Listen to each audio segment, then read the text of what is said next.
Assalamualaikum warahmatullahi wabarakatuh. Perkenalkan, nama saya Paramita Pratika Barulingga, NPM 20082601899. Di sini saya akan mempresentasikan mind mapping saya. Di sini saya membawakan topik fase previa pada blok obstetrik. Jadi, yang pertama saya akan menjelaskan apa itu fase previa. Jadi, definisi dari fase previa ini adalah kondisi ketika pembuluh darah janin berjalan di dalam membran dan tidak terlindungi oleh Washington jelly. Lalu kemudian pembuluh darah ini akan melewati atau berada dekat dengan internal cervical OS, dan kondisi ini sangat berbahaya karena ketika ketubannya pecah, maka pembuluh darah janin akan dapat ikut ruptur sehingga menyebabkan perdarahan hebat dan inguinasasi pada janin. Lalu selanjutnya ada beberapa faktor risiko dari fase previa. Jadi fase previa ini meningkatkan risiko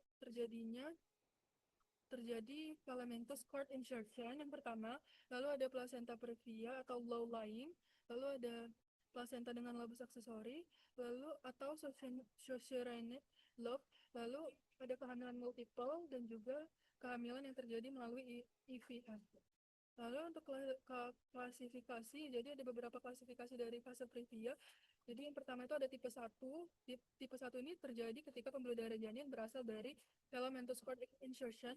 Lalu ada tipe 2, di mana tipe 2 ini pembuluh darah akan menghubungkan lobus placenta yang berbeda. Lalu tipe 3 itu adalah pembuluh darah janin yang melewati atau berdekatan dengan serviks tetapi tidak termasuk tipe 1 ataupun tipe 2. Lalu untuk tanda dan gejalanya, jadi tanda dan gejala fase previa ini biasanya tidak fase previa ini biasanya tidak menimbulkan gejala sebelum persalinan. Namun ketika ketuban pecah dapat terjadi perdarahan, lalu perdarahan pervaginam yang disertai dengan bradikardia atau abnormalitas denyut jantung janin. Hal ini terjadi karena pembuluh darah yang ruptur merupakan pembuluh darah janin, sehingga kehilangan darah dan dapat berlangsung sangat cepat, dan pada kasus yang tidak terdiagnosis maka dapat menyebabkan kematian pada janin. Lalu untuk cara menegakkan diagnosa atau diagnosisnya, jadi yang pertama kita akan melakukan pemeriksaan utama, yaitu untuk mendiagnosa fase previa dengan USG. Kita melakukan USG antenatal dengan color Doppler. Lalu kita bisa lakukan transvaginal ultrasound dengan color Doppler, di mana ini dapat membantu memastikan hubungan pembuluh darah dengan internal cervical. Di mana pemeriksaan ini terutama sangat penting dilakukan pada pasien yang memiliki faktor risiko.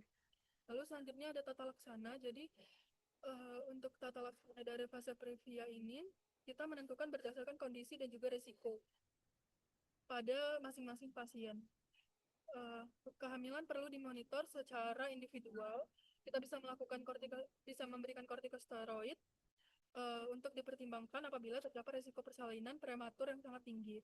Lalu pasien juga dianjurkan untuk rawat inap atau rawat jalan sesuai dengan kondisi dan faktor risikonya.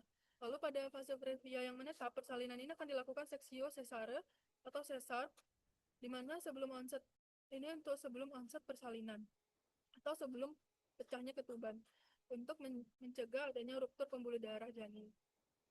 Lalu untuk prognosis, ada beberapa prognosis dari fase previa, di mana prognosis ini sangat bergantung pada apakah diagnosis ini ditegakkan sebelum persalinan, dan jika diagnosisnya dilakukan secara prenatal dan dilakukan seksio sesare, maka angka survival atau instant survival dapat mencapai lebih dari 95%. Dan sebaliknya, jika prognosis menjadi sangat buruk apabila diagnosisnya baru diketahui setelah persalinan atau setelah terjadinya ruptur pembuluh darah, maka prognosisnya akan menjadi buruk. Jadi mungkin segitu saja yang bisa saya sampaikan. Di bawah ini ada beberapa referensi untuk saya melengkapi mind mapping saya. Jadi inti dari fase previa ini dimana adalah adanya pembuluh darah janin yang berada dekat dengan jalan lahir dan tidak terlindungi. Dan resiko utamanya itu adalah ruptur pembuluh darah, di mana saat ketuban pecah. Oleh karena itu, kita memerlukan diagnosis prenatal dengan USG color Doppler dan persalinan melalui seksio sesara. Sebelum persalinan atau sebelum pecahnya ketuban, juga sangat penting untuk mencegah kematian janin. Mungkin segitu saja yang bisa saya sampaikan. Lebih kurangnya saya mohon maaf. Kita tutup dengan doa penutup majelis. Subhanakallahumma wa bihamdika asyhadu an la ilaha illa anta astaghfiruka wa atubu ilaik. Baiklah, assalamualaikum warahmatullahi wabarakatuh.